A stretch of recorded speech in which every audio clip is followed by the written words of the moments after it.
Apakah gadget atau gawai ini sebagai sahabat atau musuh sebenarnya? Masalah gadget jadi sahabat atau musuh itu sangat tergantung bagaimana kita memahami persoalan ini secara utuh. Kalau kita hanya melihat dari sisi jasmania, kita akan terjebak dalam suatu kondisi bahwa memang ini kita perlukan. Sehingga apalagi kita diberikan kepada kita hal-hal yang mempermudah kita, mempercepat dan nyaman, sehingga itu adalah cara awal untuk membuat kita menjadi menyenangi alat ini. Ini alat spesial diciptakan untuk sebenarnya untuk menjala kita seluruh manusia tanpa kita sadari. Ya, karena apa? Yang diganggu adalah pikiran dan perasaan kita. Jadi pikiran dan perasaan itu kan adanya dalam jiwa, Pak. Betul. Ya, betul. Sekaligus dia juga merusak fisik kita. Jadi kalau kita mempertanyakan apakah ini sahabat atau musuh, sangat tergantung kepada pemahaman orang itu. Tetapi bagi saya yang paham secara utuh, saya akan mengatakan ini adalah jebakan. Ya, terserah itu mau dibilang musuh. Yang sering menjebak kita itu biasanya musuh kita. Iya. Gitu. Jadi kalau ini bilang musuh, ini alat yang musuh pakai untuk menjebak kita. Oke. Nah, musuh kita siapa? Kita udah tahu bersama. Yes. Ini hanya alat ini adalah cara untuk menggantikan peran Tuhan di dalam hidup kita, mengambil alih banyak hal di dalam hidup kita. Khususnya satu, kamu boleh sibuk dengan segala aktivitasmu yang dipusatkan, yang mereka sebut dengan network, di gawai. Gawai ini alat. Kalau bahasa Melayunya itu pegawai artinya. Sebenarnya kita budak. Gawai itu budak.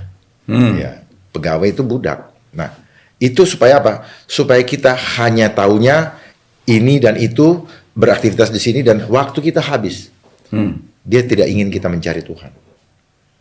Itu yang terjadi. Karena kita akan fokus kepada kepentingan diri kita sendiri. Jadi di situ jebakannya ya, Pak. Di situ jebakannya. Jadi itu yang terjadi, dan kita lihat faktanya. Berapa jam kita gunakan setiap hari. Itu digiring, Pak. Digiring.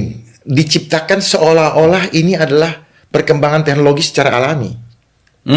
Tapi sebenarnya segala sesuatu yang ada di dunia ini, setelah saya paham seluruhnya, semuanya adalah engineering. Tapi engineering ya, Pak ya? Engineering. Jadi direkayasa dengan maksud tertentu. Bukan direkayasa hanya sekedar untuk mempermudah atau menjadi alat bantu buat kita, tetapi endingnya membuat kita menjadi lemah. Sekalipun bahasa dari mereka menyebut sebagai invention. Itulah kehebatannya mereka, karena mereka harus bikin begitu. Kalau nggak dibikin begitu, maka kita tidak akan terjerat, Pak. Ini by design gitu. Karena apa sih kebutuhan manusia sesungguhnya? Kebutuhan kita itu bukan jasmani, Pak. Kebutuhan kita adalah rohani. Kebutuhan kita adalah yang spiritual. Karena kita makhluk roh. Karena kita makhluk roh. Yeah. Tetapi kita terobsesi dengan apa yang kita lihat, rupa. Kita terobsesi dengan apa yang desire atau hawa nafsu kita senangi. Dia entertain, kita punya hawa nafsu di situ. Itu adalah cara untuk memuaskan hawa nafsu kita. Kalau kita bisa memahami gawai ini, walaupun makanya dia suruh kita menjadi pusat aktivitas kita, walaupun dia makanya dia taruh Alkitab. Ada aplikasi Alkitab, iya, betul. Ada juga aplikasi Al-Quran, iya. Ada semua, dia pusatkan kita di situ, Pak. Tujuannya apa? Supaya nggak ada alasan untuk meninggalkan itu. Bukannya alasan itu malah untuk membuat hidup jadi lebih baik. Nah, itu perasaan kita, Pak. Tetapi Bapak, ini yang saya tadi sebelum kita ketemu ini, ada sesuatu yang tidak terlihat oleh mata, yang mempunyai kekuatan, yang membuat sel-sel dalam tubuh kita menjadi tidak lagi mampu memahami kebenaran. Dibutakan. Oke. Kenapa dibutakan? Karena dia melemahkan sel-sel tubuh kita. Jadi kenapa orang selalu ingin kembali ke handphone ini? Seperti rasanya dipanggil-panggil terus oleh handphone ini. Dia seperti ada nyawanya, Pak. Gitu, makanya dia punya pulsa disebut puls kan, Pak? Puls. Nadi. Dari bahasa nadi. Jadi kalau ini udah kayak kelabakan orang. Nah, kenapa dia manggil-manggil lagi? Karena gelombangnya merangsang otak depan kita menghasilkan hormon dopamin. Nah, hormon dopamin itu yang berlebihan kemudian akan merusak prefrontal atau otak depan kita, dan membuat mengkerut. Nah, kerusakan otak depan tadi akan membuat kecanduan. Kitanya kecanduan terus tidak sering gelisah. Jadi sel tubuh kita yang dibikin gelisah. Oke. Nah, itu. Nah, begitu misalnya disuruh singkirkan, hormon dopaminnya hilang kan? Karena dirangsang paksa, Pak. Seperti biasalah kalau misalnya orang menghayalkan porno-porno itu kan. Itu kan hormonnya dipaksa, Pak. Karena tidak natural kan, Pak? Iya. Itu. Dia menghayal kan? Nah, itu yang tidak bagus. Itu yang menghancurkan sel-sel di dalam diri kita. Dan begitu dilepasin gini, handphonenya dijauhkan, gelisah, Pak. Karena Sakau ya. Kayak sakau. Karena hormonnya tadi langsung kering kan? Dia cari lagi. Ya. Tetapi itu akan merusak sel-sel tubuh kita, Pak. Berarti itu ada kaitannya dengan kesehatan kita semua jasmani. Kesehatan rusak, jiwa kita rusak. Wow. Karena di sini ada 3 roh. Gitu ya. Ya. Maksudnya 3 roh ini apa nih, Pak? Ada roh pornografi di dalamnya, ya. oke. Ada roh Mars atau roh kekerasan. Iya. Bapak lihat saja sendiri. Dan ada roh Mammon. Itu 3 roh yang. Tapi boleh nggak kalau saya sebut juga ada satu lagi, kan ada kitab suci. Nah, kitab suci yang ada di situ berbeda dengan kitab suci cetak. Karena ini menarik nih. Karena yang mencetak ini tujuannya hanya untuk mempersembahkan firman Tuhan di dalam cetakan. Kalau ini cara untuk menjerat. Gitu ya? Ya, jadi beda nih ya, Pak ya? Ya, jadi Bapak jangan lihat bentuknya. Jangan kontennya saja sama, tetapi motivasinya. Motivasi penting, Pak. Dalam hidup kita, kalau motivasi kita tidak baik, pura-pura kelihatannya baik, itu tetap akan hasilnya nggak bagus. Beda ya? Beda, Pak. Beda ya? Beda. Ada bisa bedanya dalam konteks ini selain daripada penyajian tentunya pasti berbeda, tapi pengaruh buat si pemakai beda. Beda. Karena apa? Tujuannya apa? Supaya ini, kalau ikan tuh kayak umpan untuk kembali ke sini, untuk menjerat ke sini. Jadi supaya nggak lepas-lepas ini, Pak. Oke, Kan jadi ada di sini. Atau mungkin juga malah dengan ada ini malah gua nggak perlu ini. Nanti akhirnya seperti itu. Itu saya nggak perlu ini, di sini aja. Iya. Dan yang bahaya kalau yang cetak sudah nggak ada, maka sulit untuk mencari. Jangan-jangan ada yang dimanipulasi. Nah, itu yang saya maksud. Itu bahaya. Dan ini akhirnya apa? Lembaga Alkitab sulit lagi untuk mencetak karena tidak ada pemasukan untuk memutar itu. Iya, jadi akhirnya kalaupun ayat-ayat diganti nggak ketahuan. Nggak ketahuan. Itu yang terjadi, Pak. Dan banyak sudah yang terjadi. Karena apa? Buat mereka kebenaran mereka yang harus tentukan. Karena alat ini dibuat untuk menggantikan peran Tuhan. Tapi nggak disadari. Berarti kalau yang namanya slogan-slogan mengatakan dengan gadget ini, gawai ini, hidup jadi lebih baik, hidup jadi lebih nyaman, hidup jadi lebih teratur, itu adalah cuman slogan yang justru membuat kita masuk ke dalam jebakan lebih dalam. Tipu muslihat. Tipu muslihat. Yes. Kalau ditipu, Pak, kita harus dengan yang menarik dong, Pak. Iya, betul. Kalau yang menakutkan nggak usah diambil, Pak. Iya, betul. Iya kan? Betul. Dan tipu muslihat, Bapak harus tahu, mestinya kita lihat kebenaran. Karena ketipu, kita tidak bisa melihat kebenaran. Itulah tipu muslihat. Jadi buta. Buta karena mata kita dididik hanya untuk melihat yang kelihatan, yang menarik, yang sedap-sedap menurut hawa nafsu kita. Gadget itu juga selain dari yang tadi Bapak lihat sisi efek negatifnya, ada nggak positifnya dalam konteks misalnya mengedukasi? Ya kan? Kan dengan begitu kan kita banyak belajar. Misalnya nge-google tentang sesuatu yang dulu, setahu saya mahasiswa dulu kalau dikasih tahu sama dosen, percaya aja itu benar. Kalau sekarang kan mahasiswa dosen ngomong apa dia Google nih. Bener nggak ngomongan dosen?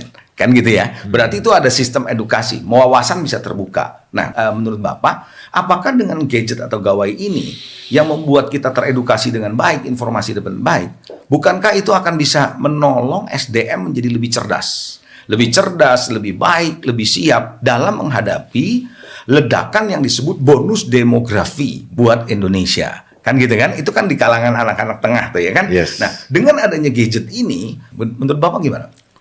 Awalnya saya berpikir sama. Seperti yang gitu? Bapak sampai. Awalnya. Tetapi setelah dibukakan singkapan-singkapan udang di balik batunya atau hidden agendanya, saya hanya mengatakan bahwa itu semua adalah cara untuk menjebak kita. Untuk apa, Pak? SDM-nya cerdas secara intelektual, tapi spiritualnya hancur. Gitu. Pilihan ada di tangan kita. Untuk apa intelektualnya cerdas? Mereka kejar ekonomi, mereka kejar uang, tapi spiritualnya hancur. Ingat, hidup kita akan berakhir di dunia. Iya, betul. Tuhan tidak pernah merancang dunia ini menjadi tempat yang kekal. Yes. Sehingga kita harus pergi kembali kepada pencipta kita. Tuhan tidak melihat berapa pintar kamu. Tuhan tidak melihat berapa banyak aset kamu. Tuhan tidak melihat berapa tinggi pangkat kamu. Tuhan tidak melihat berapa hebat kamu punya gelar. Tidak. Iya. Yang Tuhan mau tanya, adakah iman padamu? Oke. Itu yang penting. Ya, itu betul, Pak. Jadi maksudnya gini, kan kita bersaing dengan dunia. Warga negara Indonesia yang harus bersaing dalam pekerjaan, di dalam produksi, di dalam hasil, kan gitu ya, Pak ya. Nah, dengan adanya gadget seperti ini kan akan membuat mereka lebih mudah belajar, lebih gampang untuk mendapatkan informasi, mengerti, mempersiapkan diri dalam persaingan yang masuk dalam globalisasi. Nah, maksud saya, apakah dengan gadget ini justru bukan yang bisa menolong bahwa masyarakat Indonesia bisa menjadi lebih siap menghadapi persaingan globalisasi? Gimana, Pak? Bapak harus paham dulu desain secara globalnya. Gimana nih, Pak? Desain Apakah desain global ini tujuannya sungguh-sungguh untuk mengembalikan kita kepada fitrah kita sebagai makhluk ciptaan Tuhan? Atau justru mau menjauhkan kita? Jangan kita terbius dengan istilah mau bersaing di dunia internasional. Sementara kita punya fondasi spiritual tidak dipersiapkan. Kita sedang membangun hidup yang sia-sia. Gitu. Kita sedang membangun hidup yang sia-sia. Ingat, Pak, bangsa Indonesia ini adalah bangsa yang spiritual. Ya. Dengan konsepnya Ketuhanan, Nuswantara. Iya. Pancasila adalah cara untuk mencapai insan Nuswantara. Oh, oke. Ya, Nuswantara itu Nuh makhluk swa mandiri anta menuju ratu Tuhan. Jadi hidup kita ini harus ditujukan untuk kepada Tuhan. Bukan kita disibukkan waktu kita untuk mencari kemasyhuran dunia. Kalau dibilang bersaing, nggak ada, Pak, persaingan itu yang sehat, Pak. Merusak jiwa, Pak. Karena hawa nafsu yang akan main. Semua orang beralaskan bersaing secara sehat.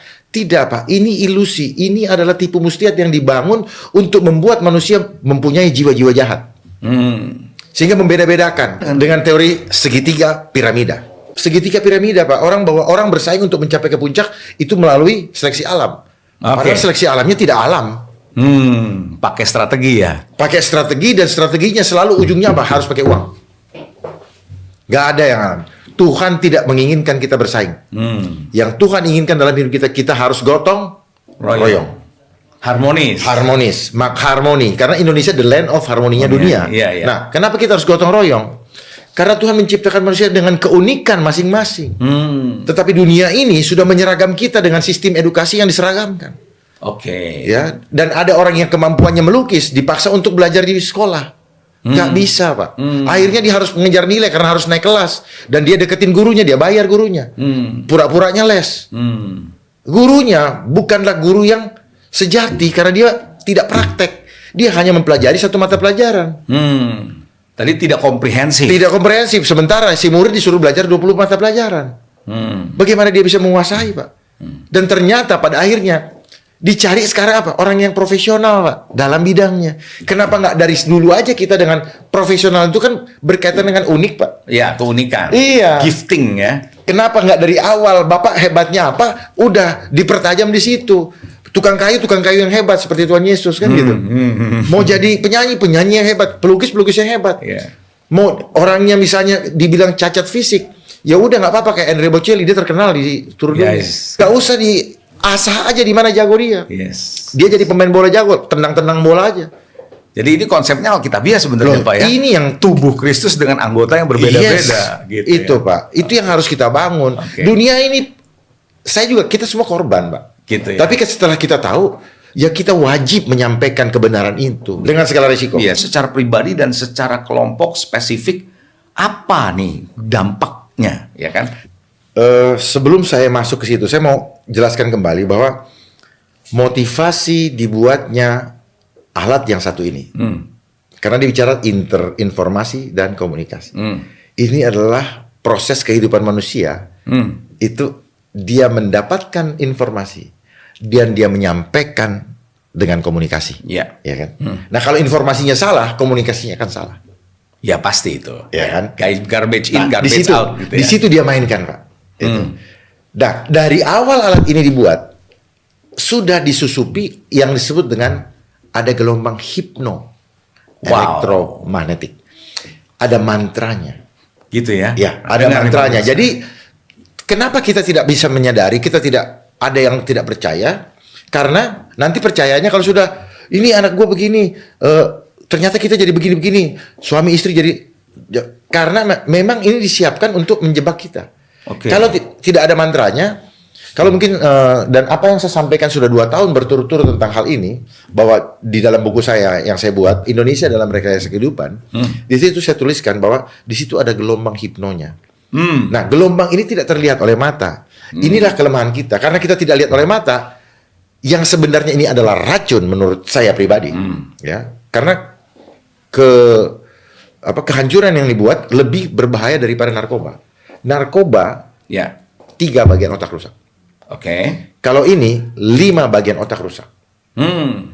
Nah, gelombang tadi tujuannya apa? Untuk membuat kita sulit menyadari bahwa ini nggak benar, ini salah, dan nggak mau melepaskan. Keterikatan gitu ya. Wah. Lebih terikat daripada narkoba. Wow. Apalagi makanya dia nempel terus di tangan kita. Nah, tangan kita yang nempel ini kan ada magnetnya, Pak. Ada Di tangan di sini telapak ya. Ada, Pak. Jadi dia punya vibrasi, dia punya hal-hal buruk, kita tampung di tangan kita. Jangan dipikir, oh nggak ada kok yang debunya kotor. Enggak, Pak. Dia nular, Pak. Jadi ini masuk semua ke sini, terus kemudian dia tanpa sadar kita punya darah juga jadi kental, Pak. Makanya suka jadi semutan dan sebagainya. Nah, itu berpengaruh, Pak, terhadap reaksi kimia di dalam tubuh kita. Tapi kita nggak sadari. Kenapa? Dia ini menyedot energi kita, Pak. Jadi kalau kita duduk menggunakan handphone 7 jam dalam sehari, maka kita seperti nggak tidur 7 hari 7 malam. Wow. Kita nggak rasa. Kita nggak berasa ya. Karena kita lagi Asik. duduk. Kebanyakan duduk. Coba duduk berdiri 7 jam pakai itu, pasti capek. Nah, itu, Pak. Jadi energi kita disedot lebih daripada yang seharusnya. Jadi tidak normal. Sama seperti orang disuruh lari, Pak. Kemampuannya tidak ini, kecepatannya dikasih cepat, yang lari di treadmill misalnya. Iya. Bisa jatuh, Pak. Atau kena jantung. Nah, tujuannya ini semua. Tubuh kita lemah, pikiran kita menjadi tumpul, dan tidak bisa melihat kebenaran. Nah, dampaknya kepada masyarakat apa? Tujuan, sekali lagi saya kasih tahu, tujuannya tujuan yang tidak bagus. Jangan cuma lihat daripada kesenangan sesaat. Ini kesenangan sesaat. Tetapi dampak menghancurkannya. Tujuannya satu, menjauhkan dari Tuhan. Nah, apa yang terjadi dengan masyarakat? Dia menyebarkan, sejak ada yang namanya smartphone, muncul istilah hoax. Ya, betul. Muncul istilah hate speech. Head speech, iya, head speech. Ya, muncul istilah bully. Oke. Ya kan? Ya. Nah, karena tujuannya adalah untuk mengadu domba di antara manusia. Bayangkan, tidak melihat profesi, banyak yang gelarnya tinggi-tinggi, bisa berantem. Padahal kalau normalnya, ngapain berantem? Secara spiritual, berantem itu dilarang Tuhan. Iya. Malah ada yang kesel-keselan, mulai dibagi 2 kubu, kubu inilah, kubu itu. Nggak ada, Tuhan tidak mau itu. Tetapi inilah cara dibuat, seolah-olah ini menjadi ruang publik untuk membuat orang merasa tersinggung. Ada saja yang isengnya manusia, ada saja yang nyeletuk dari situ. Belum dari sinyalnya. Kadang-kadang kita dengar telepon, kita udah ngomong, orangnya sana bilang apa? Itu sudah mengganggu kita punya nerve. Belum lagi setiap bangun pagi sudah ada berapa notification. Orang-orang tidak dijawab karena kita lagi ngejawab yang lain, pasti dibilang nanti sombong banget, mentang-mentang gue orang tidak gitu dan sebagainya. Selalu diganggu. Jadi hoax itu dibangun, Pak. Hoax itu sebenarnya mantra. Mantra ya. Mantra gimana nih, Pak? Mantra penyihir, Pak. Oh, oke. Nah, ujaran kebencian itu dibangun sebagai suatu tindakan yang melawan hukum, ya kan? Melawan hukum. Tetapi saat ini, ketika dia mulai, jadi kita dilatih dulu untuk memahami bahwa kalau orang bilang hoax, oleh lembaga tertentu itu dikatakan benar bahwa itu tidak benar, walaupun Bapak melakukan yang benar gitu. Iya. Karena dia main jumlah, Pak. Oh. Banyak yang giniin, itu jadi ini. Nah, Jadi- kita digiring untuk selalu pakai itu. Itulah agendanya, Pak. Oke. Jadi sambil menyelam minum air. Berarti ini seperti yang Hitler bilang dong ya, beritahu kebohongan selama mungkin, maka pada akhirnya orang percaya itu adalah sebuah kebenaran. Nah, Bapak pinter. Itu, Pak. Oke. Diulang-ulang, Pak. Iya, diulang-ulang. Nah, caranya untuk menginikan apa? Mainkan lewat media mainstream dan di medsos. Begitu ya. Itu caranya. Makanya Bapak-bapak sekalian sekarang disibukkan. Disibukkan di rumah masing-masing. Sehingga tidak bisa berhubungan dengan orang lain dan Iya, tidak bisa mengetahui fakta secara sesungguhnya. Karena sudah dibangun paradigmanya. Oke. Paradigmanya dan mereka menggunakan fact checker yang kita percaya bahwa dulu itu dia suatu lembaga yang kredibel. Jangan pikir sekarang dulu kredibel bahwa selama hidup dia kredibel. Begitu dia sudah kemakan sama angka-angka, maka dia tidak jadi kredibel lagi. Tapi tetap sebagai fact checker. Fact checker. Oke. Dialah yang berhak untuk menentukan take down apa segala macam. Yes, Tetapi kalau diajak head to head ketemu, nggak pernah ada yang berani nanggepin. Berapa kali saya tanggepin itu, Pak. Ayo kita ketemu. Dari mana dasar kalian ngomong ini fact checker? Saya sampaikan di sini kalau ada yang dengar, saya pengen ketemu head to head dengan fact checkernya. Dengan demikian, si pengguna handphone atau gadget ini dan termasuk kita semua, apakah kita harus berhenti untuk pegang handphone? Kembali lagi ke tadi, Pak. Saya himbau kepada seluruh bangsa, hati-hati, kita sedang diadu domba. Antara kita dengan kita. Ingat kata-kata Bung Karno, perjuangan kami lebih mudah karena melawan penjajah. Musuhnya jelas. Tapi perjuangan kalian generasi muda lebih sulit karena menghadapi bangsa sendiri. Oke. Dalam bentuk apa? Nanti kita lihat seperti apa. Saat-saat ini adalah gejala-gejala sedang terjadi pengaduan tanpa kita sadari. Tanpa kita sadari. Oke. Karena kita tidak memahami secara utuh. Kita hanya melihat bahwa peristiwa yang sekarang terjadi adalah hanya ansih bahwa itu saja masalahnya. Tidak. Ini adalah bagian daripada proses pencapaian grand strategi yang sedang dan akan dilakukan. Wow. Ujungnya menjauhkan kita dari Tuhan. Gak ada yang lain. Oke. Makanya lihat, gereja disuruh 50%. Yes. Tempat ibadah yang lain 50%.